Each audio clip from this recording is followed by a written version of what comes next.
Hi guys, it's Elena and and I dropped my phone.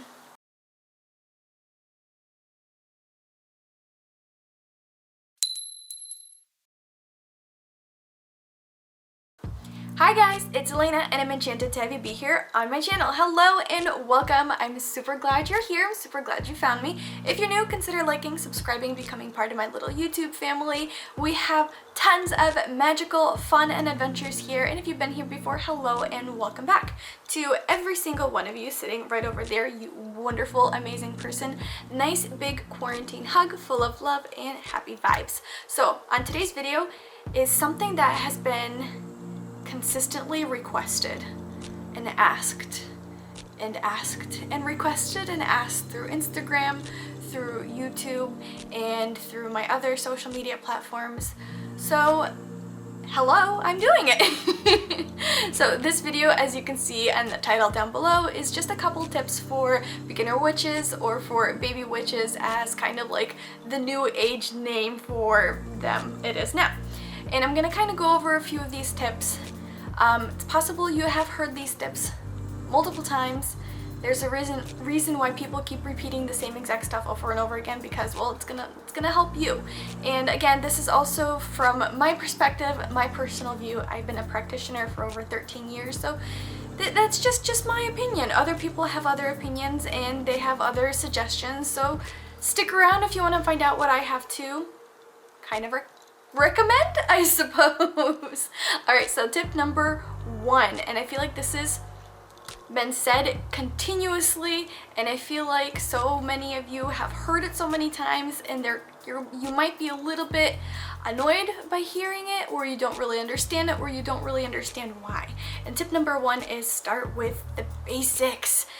It's important, it really is, and it takes time to perfect the basics. And what I mean by the basics is meditating or learning your own energies, studying, that type of thing. I understand it doesn't really sound exciting. There's so many more interesting things out there, so many different spells and rituals online that you want to try out, but start with the basics. Start with learning, with reading, meditate daily, work on your breathing, work on controlling your own energies, work on learning your own emotions, work on learning yourself, and that's going to definitely help you out in the future.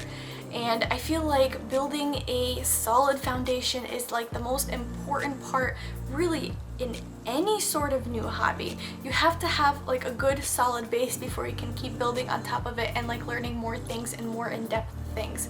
For instance, if you take a class, like any course, math, and you want to learn different formulas, different things, but you haven't practiced math before yet. You know what math is, but you just haven't really done it. You're not going to jump right into doing calculus or trigonometry.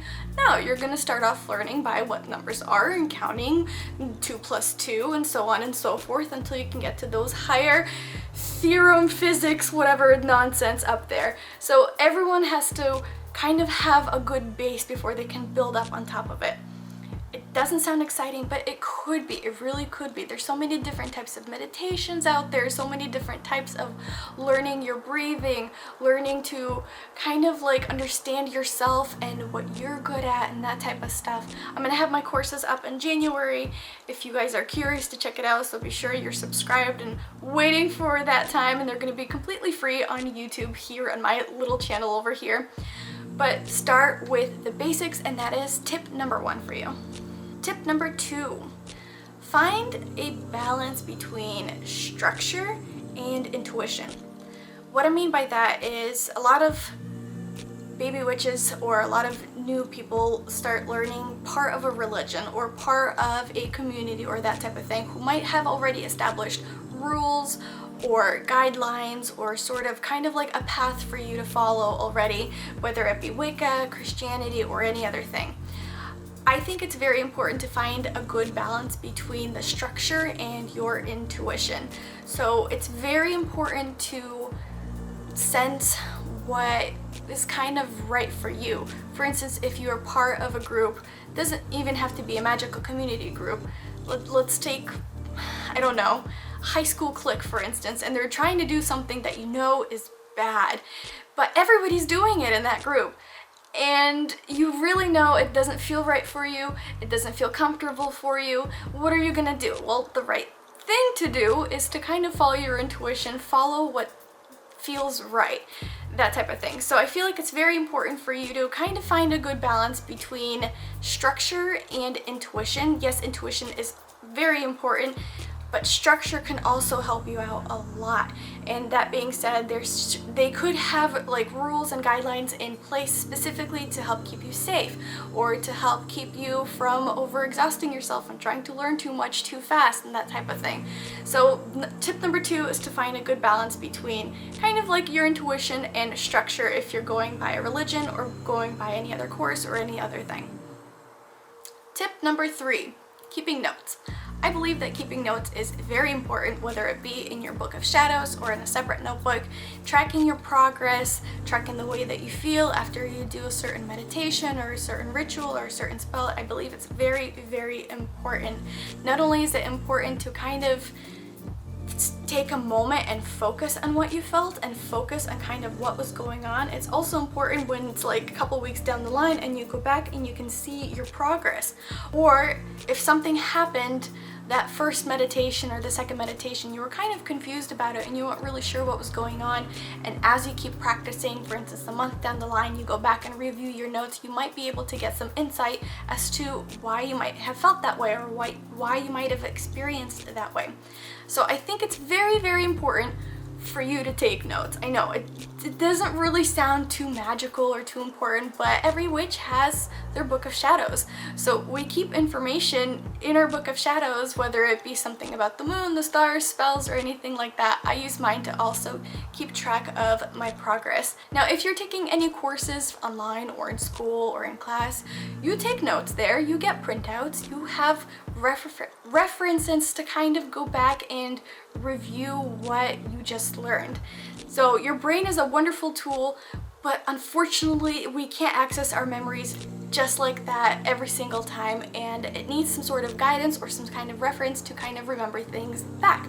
That's another good reason why you should be taking notes, because if you learn something interesting a month down the line, you don't want to forget that interesting thing. You could be able to open up your book, flip back to the pages of what you wrote, and even just looking at that page could spark that memory back up. So taking notes, I believe, is quite crucial when you're starting off, when you're becoming adept at it, or when you've mastered everything. But I don't really think anybody really masters anything. There's just so much more room for potential and growth. So taking notes, doesn't matter where in the journey you are, I believe is very important. Tip number 4, don't get discouraged. It takes time to build up any sort of skill. It takes time to learn anything new. It takes time and effort to be able to be good at anything. Some people are gifted and it comes to them naturally. Other people, like me, it takes a lot of hard work to really learn anything or get anywhere. It takes time and practice, so definitely don't get discouraged if you don't memorize your whole entire tarot deck. Don't get discouraged if you don't memorize all the lunar cycles and what they mean.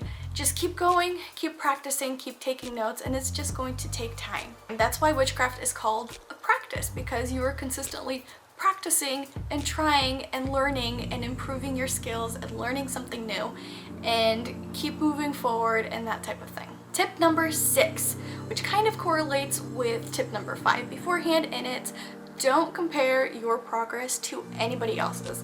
Now this can be also incorporated in any life lesson at all. It doesn't have to be witchcraft or magic or anything like that, but it's very important for you to realize that you yourself are a wonderful individual and you are perfectly individualized just the way that you are, and you're learning things at your pace, you're understanding things at your pace. So don't compare anybody else that you see on social media, don't compare anybody else that you see on YouTube, don't compare it to your friend that's learning similar things. Compare your own progress from today to yesterday to a week from now to a month before. Compare it to yourself and what you're learning, because I'm sure if you start today and you learn something new and you keep going and you keep moving forward, you're gonna look back 2 weeks later and be like, oh my goodness, I know so much now. So definitely a big tip is don't compare your progress to anybody else. Tip number 6, pace yourself. Learning a new skill is exhausting, and doing any sort of spiritual work is definitely draining. Make sure that you're taking care of all of you and you pace your works and that type of thing.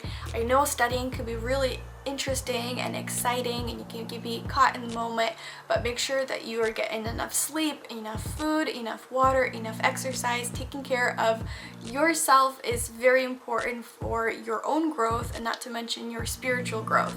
And especially if you're going to be working on anything energy related or anything internal, like powers related, or any sort of spirituality related, it's going to be draining and exhausting.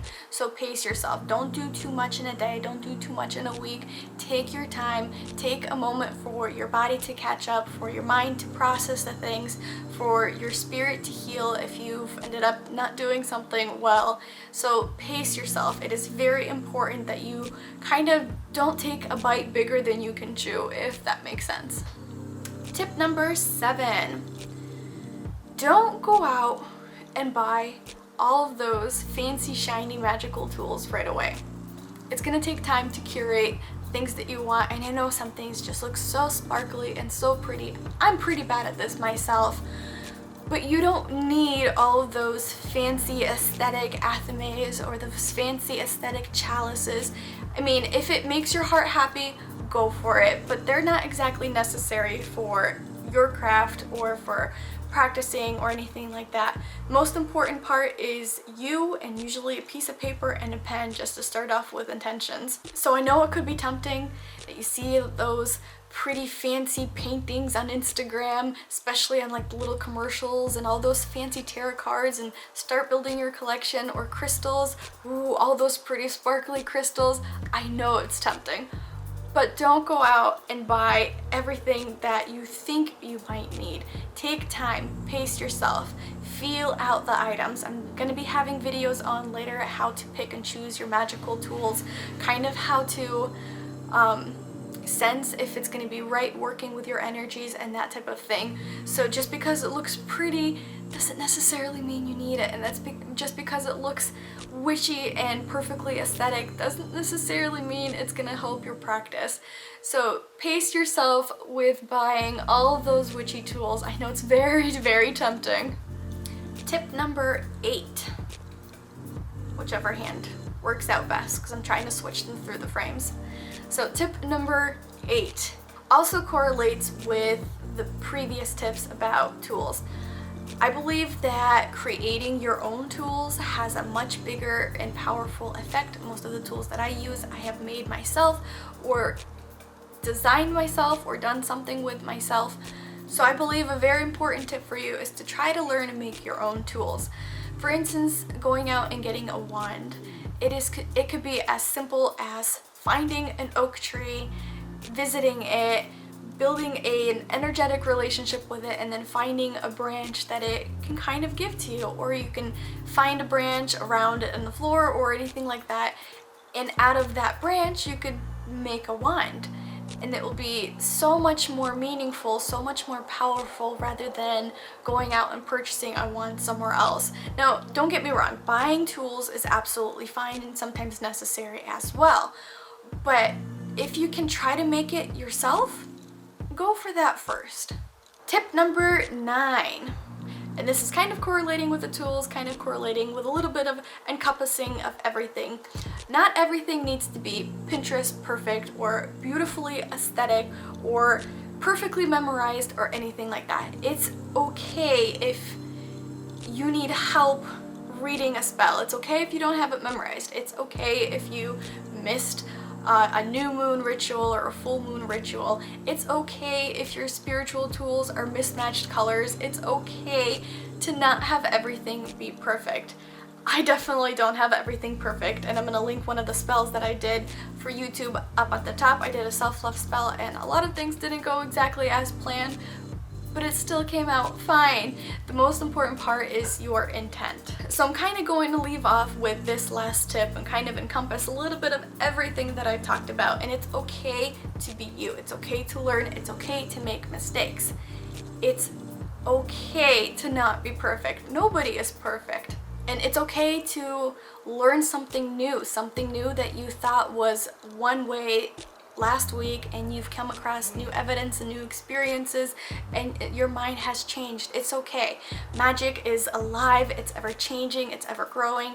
You are alive and ever changing and ever growing. Our minds change and our interpretations change of things, so it's okay to not be perfect. It's okay to keep learning. It's okay to make mistakes. After all, like I've said before, magic is a practice. It's not perfected.